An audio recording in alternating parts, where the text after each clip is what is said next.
자복하는 것이 기도입니다. 자복하는 것이 기도입니다. 제목으로 한 말씀 증거하겠습니다. 오늘 보시면 9절하고 13절 두 절을 중심으로 하겠습니다. 한번 읽어보겠습니다. 9절 시작. 사람이 귀를 돌려 율법을 듣지 아니하면 그의 기도도 가증하니라. 13절입니다. 자기의 죄를 숨기는 자는 형통하지 못하나 죄를 자복하고 버리는 자는 불쌍히 여김을 받으리라.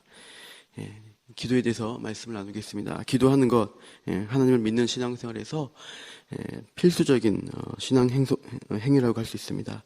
우리나라는 기도를 많이 강조합니다. 금요철야 기도 있고 또 새벽 기도 이렇게 또 산마다 기도원들이 참 많은 것이 그런 기도를 얼마나 소중히 여긴가 알 수 있죠. 그러나 기도라고 해서 다 좋은 기도가 아니다는 것을 오늘 9절에서 말씀하고 있습니다. 가증한 기도가 있다고 합니다. 가증하다는 것은 구역질 날 정도로 역겹다라는 의미입니다. 그러니까 기도를 받으신 하나님이 역겨워하시고 혐오스럽게 보시는 기도가 있다는 거예요.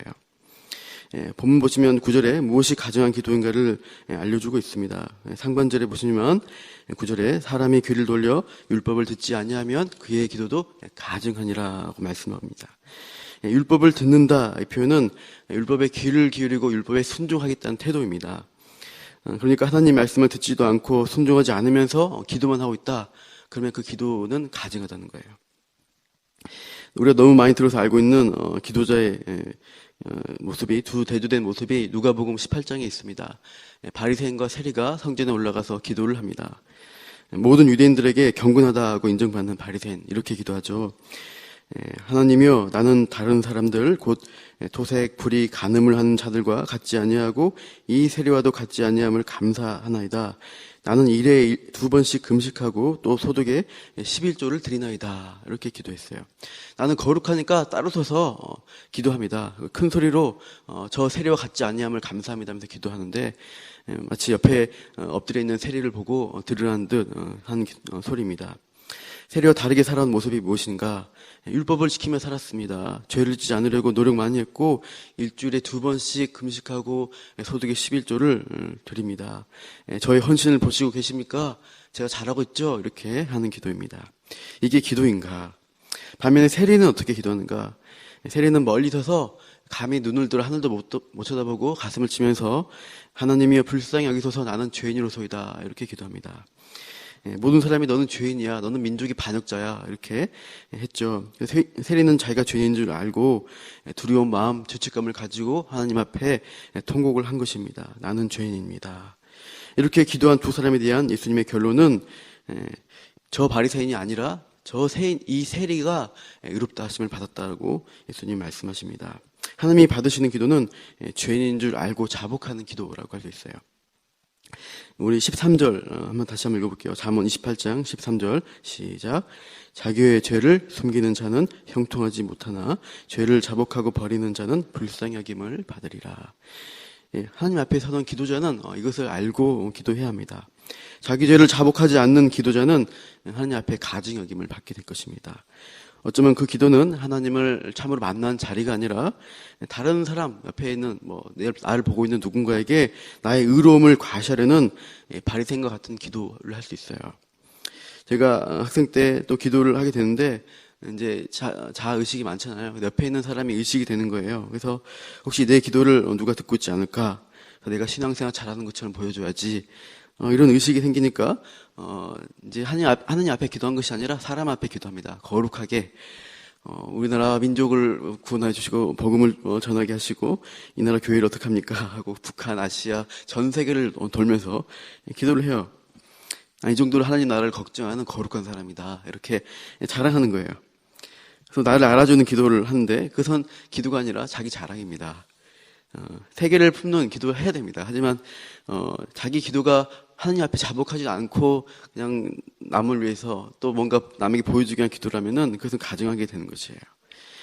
정말로 하나님 앞에 엎드린 심정으로 기도해야 합니다. 정직하게 자복하는 기도 없이 종교적인 미사역을 쓰면 그것은 포장된 것입니다. 자기를 자랑하는 거예요. 그래서 형통한 응답도 없고 하나님이 가증히 여기는 어떤 기도가 됩니다. 야곱의 양복 강가 사건이 잘못된 기도로 많이 해석이 됩니다. 밤새 기도합니다. 마지막까지 당신이 축복하지 않으면 보내줄 수 없습니다. 이렇게 야곱이 붙들었다는 거죠. 그래서 그렇게 끝까지 기도하니까 하나님이 네가 나와 겨루 이겼다라는 이스라엘이라는 이름을 받아낸 그 기도의 응답이 있었다. 그래서 우리도 밤새 기도의 씨름을 해서 하나님의 응답을 받아냅시다. 이렇게 말씀을 알고 계신 분들이 좀 계실지 몰라요. 그러나 성경을 자세히 보시면 야곱이 그런 식으로 기도 응답 받지 않습니다. 그 본문 보시면 창세기 32장 24절 25절에 있는데요. 제가 읽어드릴게요. 야곱은 홀로 남았더니 어떤 사람이 날이 새도록 야곱과 씨름하다가 자기가 야곱을 이기지 못함을 보고 그가 야곱의 허벅지 관절을 치매 야곱의 허벅지 관절이 그 사람과 씨름할 때 어긋났더라. 천사가 와서 날 새도록 야곱과 씨름을 하는데 천사가 힘이 없어서 야곱한테 이기지 못했을까요? 그래서 이기지 못하니까 관절을 쳐서 뼈가 어긋나게 해서 반칙을 해서라도 이렇게 야곱을 지도록 했을까요? 사실 천사는 야곱에게 충분히 이길 수 있는 존재입니다. 힘이 있습니다. 천사가 야곱을 이기지 못했다는 그 말씀은 야곱이 여전히 자기 꾀와 힘을 의지하는 그 본성, 그것을 버리지 못하고 계속 붙들고 있는 상태를 말합니다. 야곱은 실제로 힘도 세고 꾀가 많은 사람이에요. 자기가 가지려고 하면은 어떻게든 손에 넣었습니다. 장자권 팥죽으로 이렇게 형을 속여서 사냅니다. 또 어머니 리브가의 도움을 받아서 염소 가죽으로 아버지와 형을 속입니다. 머리가 비상한 것이죠. 힘도 셉니다. 라헬을 만날 때 장즉 며칠 옮겨야 될 그 돌로 된 우물 뚜껑을 자기 혼자 옮겨버립니다. 또 나중에 라반에게서 이제 자기 몫으로 양과 염소를 얻어낸 다음에 형 에서에게 돌아갈 상황이 된 거예요. 어떻게 하면 용서받을까? 머리를 많이 씁니다. 자기 행렬을 세우는데 맨 앞에 예물로 쓸 가축을 3대, 4대 정도 보내는 것 같아요. 그래서 그 때를 이끄는 종들에게 이렇게 말을 합니다. 야곱의 주님 되신 에서에게 드리는 예물입니다. 이걸 계속 말하도록 해요. 그리고 이렇게 하면 형의 노가 누그러지겠지. 그 예물 다음에 이제 무리를 보내는데 여종과 그의 아들들을 보내고 그 다음에 그 레아와 그 아들을 보냅니다. 마지막이 야곱이 가장 사랑하는 라헬과 요셉을 보내요. 그리고 이제 야복 강을 보내고 나서 자기는 밤에 남아서 마지막 뒷절에서 이렇게 어떻게 할까, 어떻게 하면은 이 난국을 헤쳐나갈까 머리를 쓰고 있었던 것 같아요. 그때 천사와 씨름을 합니다. 여전히 자신의 힘, 자신의 꾀, 능력을 의지하는 야곱이 이 천사와의 씨름에서 무너지는 거예요.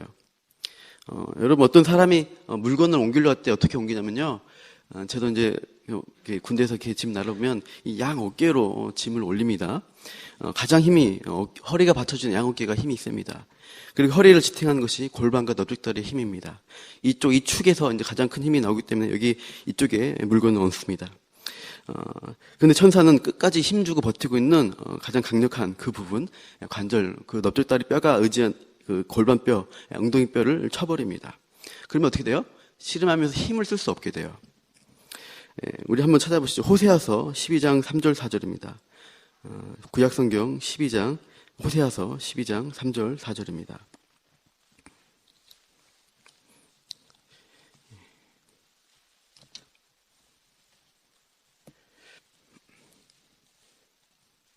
호세아서 12장 3절 4절입니다.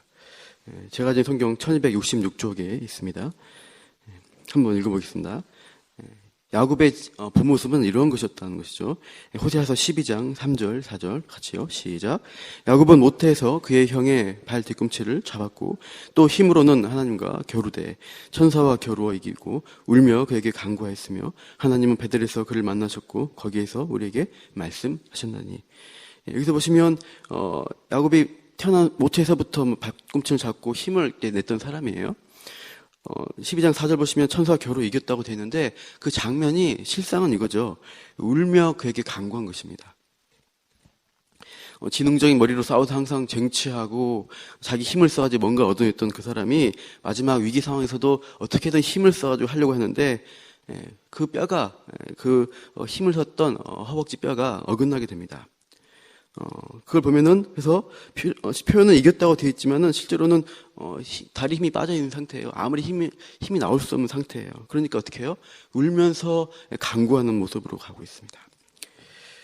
무기력한 자가 되었습니다. 힘을 쓸 수 없는 자가 돼서 이제는 도와주세요. 울면서 이렇게 간구하며 도와달라고 하는 것이죠.